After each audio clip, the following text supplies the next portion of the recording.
Hello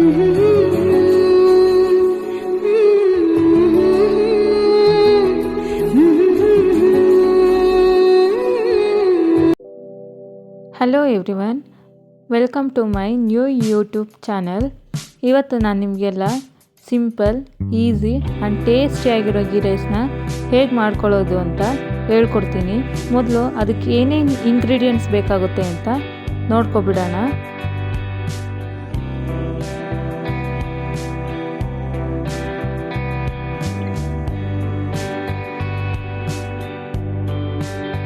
ಚಕ್ಕೆ, ಲವಂಗ, ಏಲಕ್ಕಿ, ಮರಾಠಿ ಮೊಗ್ಗು, ಸ್ಟಾರು, ಅನಾನಸು, ಗೋಡಂಬಿ, ಸೋಂಪು, ಶಾಜೀರ, ಕಸ್ತೂರಿ ಮೇಥಿ, 1 ಸ್ಪೂನ್ ಗರಂ ಮಸಾಲ. ಇದು ನಿಮಗೆ ಆಪ್ಷನಲ್, ಬೇಕು ಅಂದರೆ ಹಾಕೋಬೋದು. 2 ಹಚ್ಚಿಟ್ಕೊಂಡಿರೋ ಈರುಳ್ಳಿ, ಪುದೀನ, ಕೊತ್ತಂಬರಿ, 3 ಹಸಿಮೆಣ್ಸಿನ್ಕಾಯಿ, 2 ಸ್ಪೂನ್ ಕಾಯಿ, 1 ಸ್ಪೂನ್ ಗಸಗಸೆ, 2 ಸ್ಪೂನ್ ಗೋಡಂಬಿ, ಎಣ್ಣೆ, ಬಟಾಣಿ, ಅರ್ಧ ಕಪ್ ಹಾಲು, ಉಪ್ಪು, 2 ಸ್ಪೂನ್ ತುಪ್ಪ, 1 ಸ್ಪೂನ್ ಶುಂಠಿ ಬೆಳ್ಳುಳ್ಳಿ ಪೇಸ್ಟ್, 1 ಗ್ಲಾಸ್ ಅಕ್ಕಿ. ಕುಕ್ಕರ್ ಬಿಸಿ ಆದಮೇಲೆ ಅದಕ್ಕೆ 2 ಸ್ಪೂನ್ ಎಣ್ಣೆ, 3 ಸ್ಪೂನ್ ತುಪ್ಪ ಹಾಕ್ಕೊಂಡು ಆಗಲೇ ತೋರಿಸಿದಂಥ ಪಲಾವ್ ಐಟಮ್ಸ್ಗಳು ಏನೇನಿದ್ದೋ ಪ್ರತಿಯೊಂದೂ 1 ಬೈ 1 ಹಾಕ್ಕೊಳ್ತಿದ್ದೀನಿ.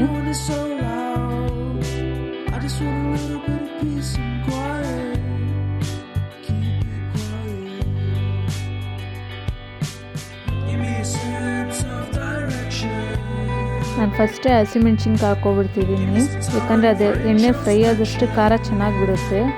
ಆಮೇಲೆ ಗೋಡಂಬಿ ಹಾಕ್ಕೊಳ್ತಿದ್ದೀನಿ. ಗೋಡಂಬಿ ಎಲ್ಲ ಫ್ರೈ ಆದ ನಂತರ ಈರುಳ್ಳಿ ಹಾಕ್ಕೊಳ್ತಿದ್ದೀನಿ.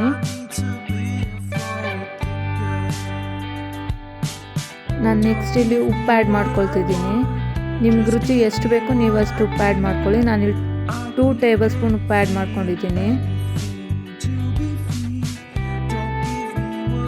ಆಮೇಲೆ 1 ಸ್ಪೂನ್ ಜಿಂಜರ್ ಗಾರ್ಲಿಕ್ ಪೇಸ್ಟ್ ಹಾಕ್ಕೊಳ್ತಿದ್ದೀನಿ.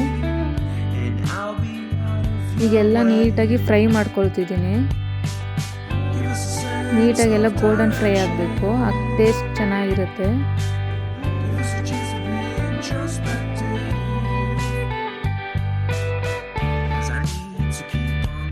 ಆಮೇಲೆ ಬಟಾಣಿ ಆ್ಯಡ್ ಮಾಡ್ಕೊಳ್ತಿದ್ದೀನಿ. ನೆಕ್ಸ್ಟ್ ಕಾಯಿ, ಗೋಡಂಬಿ, ಗಸಗಸೆ ರುಬ್ಬಿಟ್ಕೊಂಡಿದ್ನಲ್ಲ ಆ ಪೇಸ್ಟ್ ಹಾಕ್ಕೊತಿದ್ದೀನಿ. ಆ ಪೇಸ್ಟ್ ಹಾಕ್ಕೊಂಡ್ಮೇಲೆ ಅದನ್ನು ಸ್ವಲ್ಪ ಫ್ರೈ ಮಾಡ್ಕೊಳ್ತಿದ್ದೀನಿ. ಅದು ಸ್ವಲ್ಪ ಚೆನ್ನಾಗಿ ಫ್ರೈ ಆದಮೇಲೆ ಪುದೀನ, ಕೊತ್ತಂಬರಿ ಹಚ್ಚಿಟ್ಕೊಂಡಿದ್ನಲ್ಲ ಅದನ್ನು ಆ್ಯಡ್ ಮಾಡ್ಕೊಳ್ತಿದ್ದೀನಿ.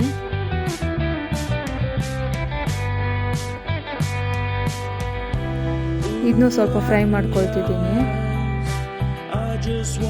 ಇದು ಫ್ರೈ ಆದಮೇಲೆ ಗರಂ ಮಸಾಲ ಆ್ಯಡ್ ಮಾಡ್ಕೊಳ್ತಿದ್ದೀನಿ. ನಾನು ಆಗಲೇ ಹೇಳ್ದಂಗೆ ಗರಂ ಮಸಾಲ ನಿಮ್ಗೆ ಆಪ್ಷನಲ್ಲು, ಬೇಕು ಅಂದರೆ ಹಾಕ್ಕೋಬೋದು. ಹಾಕ್ಕೊಂಡ್ರೆ ಸ್ವಲ್ಪ ಟೇಸ್ಟ್ ಚೆನ್ನಾಗಿ ಬರುತ್ತೆ. ಅದ್ರ ಜೊತೆಗೇ ನಾನು ಹಾಲು ಆ್ಯಡ್ ಮಾಡ್ಕೊಳ್ತಿದ್ದೀನಿ. ಹಾಲು ಅಂದರೆ ಇದು ನಾರ್ಮಲ್ ಕಾಫಿ, ಟೀ ಯೂಸ್ ಮಾಡ್ತೀವಲ್ಲ ಅದೇ ಹಾಲು. ಕೆಲವರು ಕಾಯಿಂದ ಹಾಲು ಯೂಸ್ ಮಾಡ್ಕೋತಾರೆ, ಅದು ಹಾಕ್ಕೊಂಡ್ರು ಕೂಡ ಟೇಸ್ಟ್ ಚೆನ್ನಾಗಿರುತ್ತೆ. ಆಮೇಲೆ ಎಲ್ಲ ಚೆನ್ನಾಗಿ ಒಂದು ಸ್ವಲ್ಪ ಹೊತ್ತು ಬಾಡಿಸ್ಕೊಳ್ತಿದ್ದೀನಿ.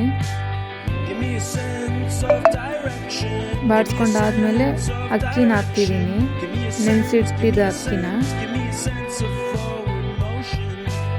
ಅಕ್ಕಿನ ಒಂದು ರೌಂಡ್ ಹಿಂಗೆ ತಿರ್ಗಿಸ್ಕೊಂಡ್ಮೇಲೆ ನೀರು ಆ್ಯಡ್ ಮಾಡ್ಕೊಳ್ತಿದ್ದೀನಿ. ನಾನಿಲ್ಲಿ 1.5 ಕಪ್ಗೆ 2.5 ಕಪ್ ನೀರು ಆ್ಯಡ್ ಮಾಡ್ಕೊಳ್ತಿದ್ದೀನಿ. ಯಾಕಂದರೆ 1/2 ಕಪ್ ಹಾಲು ಹಾಕಿರ್ತೀವಲ್ಲ, ಅದು ಕನ್ಸಿಸ್ಟೆನ್ಸಿ ಈಕ್ವಲ್ ಬರಲಿ ಅಂದ್ಬಿಟ್ಟು 2.5 ಕಪ್ ನೀರು ಆ್ಯಡ್ ಮಾಡ್ಕೊಳ್ತಿದ್ದೀನಿ. ನೀವೇನಾದ್ರು ಹಾಲು ಯೂಸ್ ಮಾಡಿಲ್ಲ ಅಂದರೆ 3 ಕಪ್ ನೀರು ಯೂಸ್ ಮಾಡಬೇಕಾಗುತ್ತೆ. ಈಗ ನಾನೊಂದು ಸ್ಪೂನ್ ತುಪ್ಪ ಆ್ಯಡ್ ಮಾಡ್ಕೊಳ್ತಿದ್ದೀನಿ. ಅದು ಹಾಕ್ಕೊಳ್ಳೋದ್ರಿಂದ ತುಂಬ ಚೆನ್ನಾಗಿರುತ್ತೆ ಫ್ಲೇವರು.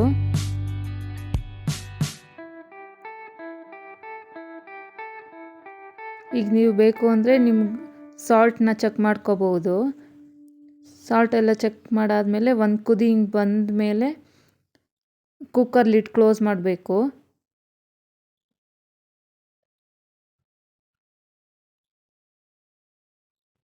ಇದು 1 ವಿಷಲ್ ಬಂದರೆ ಸಾಕು, ಗೀ ರೈಸ್ ರೆಡಿಯಾಗಿರುತ್ತೆ. ನೀವೇ ನೋಡ್ತಿರ್ಬೋದು ಈಗ ಎಷ್ಟು ಚೆನ್ನಾಗಿ ಅನ್ನ ಆಗಿದೆ ಅಂತ. ಈ ವಿಡಿಯೋ ನಿಮಗೆ ಇಷ್ಟ ಆಗಿದರೆ please do like, share, comment and subscribe to my new YouTube channel. Thanks for watching. Bye bye. See you all in the next video.